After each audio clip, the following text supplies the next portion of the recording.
The evolution of laptops and portable computers.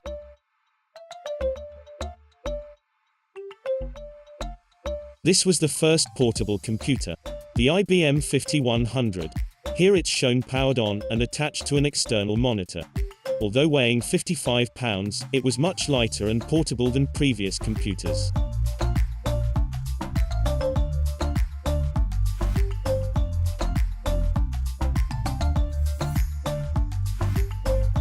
The Xerox Note Taker was a bit more portable, and its keyboard folded out to reveal its screen. It employed what was then highly advanced technology, including 256 kilobytes of RAM and a 5 MHz Intel CPU. Launched in April 1981, the Osborne One is recognized as the first laptop computer. It was the first commercially successful portable computer, costing $1,800, weighing 25 pounds, and shipping with a large bundle of software.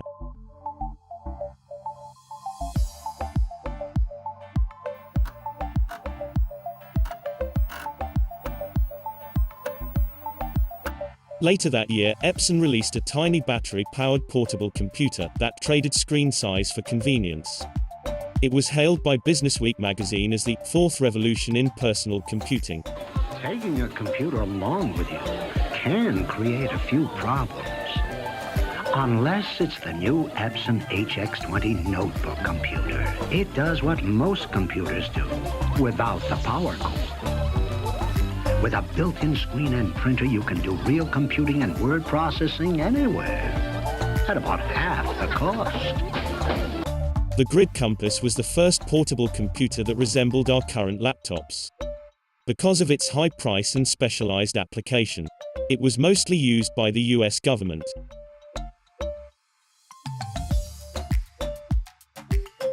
NASA used it on the Space Shuttle during the early 1980s, as it was both powerful and lightweight. And the Special Forces used them for their ruggedness and use of solid-state memory. The TRS-80, sold through Radio Shack, was popular with journalists. They could type about 11 pages of text, and then transmit it for editing, using the built-in modem.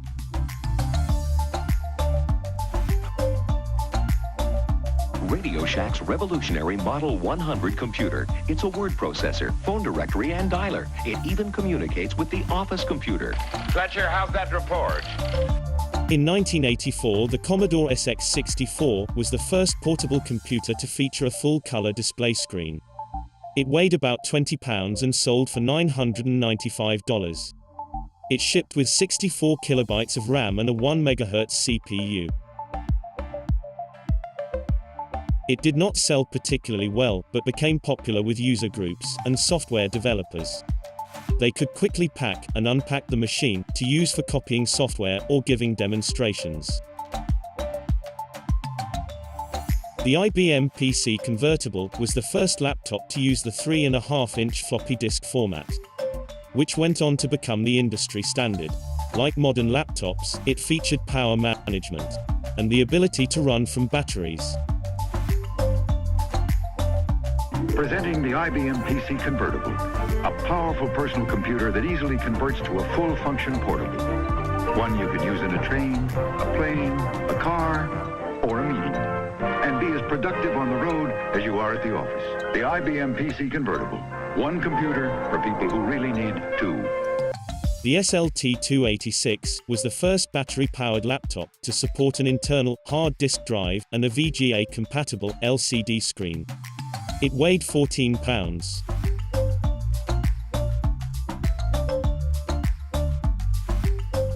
In 1989, the NEC Ultralight was considered to be the first notebook-style laptop, since it weighed less than 5 pounds. It was priced around $5,000 and shipped with an 8 MHz CPU.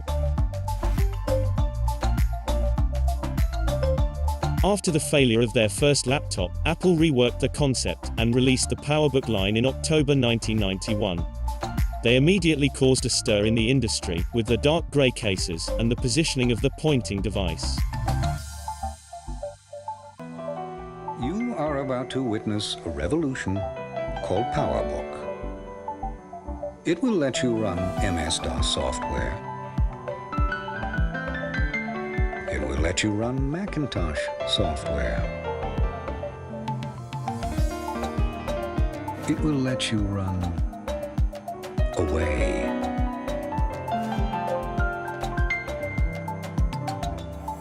In 1992, Olivetti developed and released the first laptop featuring a touchpad. The position near the base of the screen was the norm, as most applications were text-based and did not require a pointing device.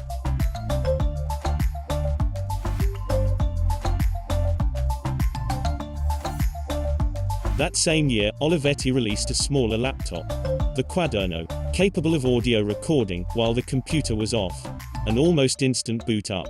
It shipped with a 16 MHz CPU, 1 MB of RAM, and 20 MB of hard disk space.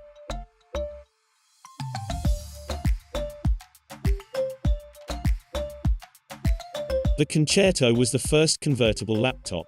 It had a detachable keyboard, pen, and touch screen. But the touch screen only worked with the special pen. Like today's tablets, most of the electronics were housed with the screen.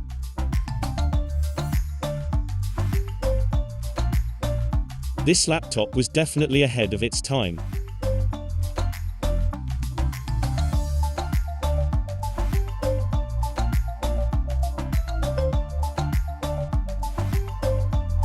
In 2002, the Portage was the thinnest laptop to be developed, at only 3/4 of an inch at the thickest part. It also featured the first 1.8-inch hard drive in a laptop.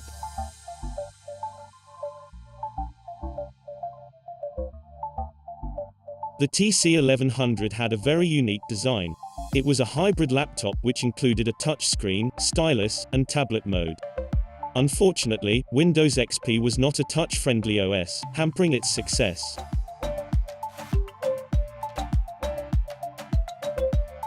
Like the Concerto, this was another laptop that was ahead of its time.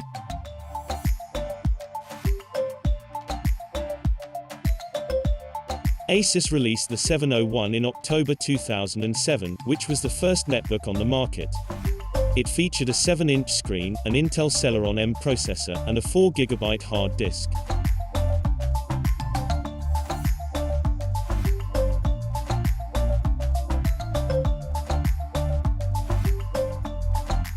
The Yoga 13 was one of the first modern hybrid laptops, taking advantage of Windows 8 touch interface. The name Yoga is a reference to the unit's design, which allows 4 different configurations.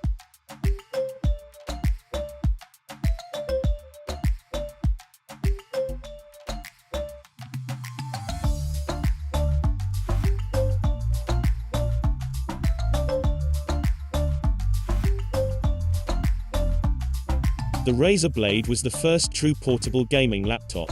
At 0.9 inches thin and weighing 6.5 pounds, the Blade Pro was the most portable 17-inch gaming laptop in its class.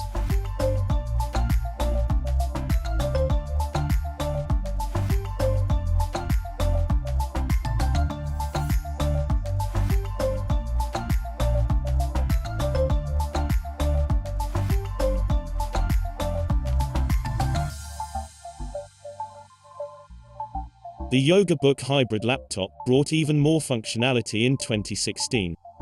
By using a digitizer panel as the keyboard, the user was able to draw, write, and type on the same panel. The trade-off was the lack of haptic feel and feedback when in keyboard mode. The 2018 version of the Yoga Book now uses e-ink for the keyboard panel. E-ink allows for a more natural drawing surface, and for custom input entry layouts, depending on the application being used.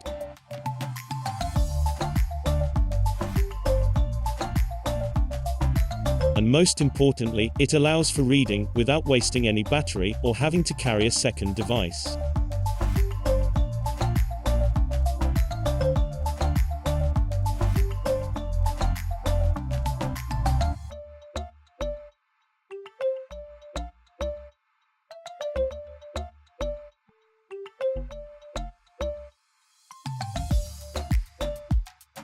Asus is currently working on Project Precog, which consists of a dual-monitor laptop, similar to the Yoga Book, but without the limitations of e-ink. Both could be used as monitors by connecting an external keyboard. Or both monitors can be used for gaming or for presentations.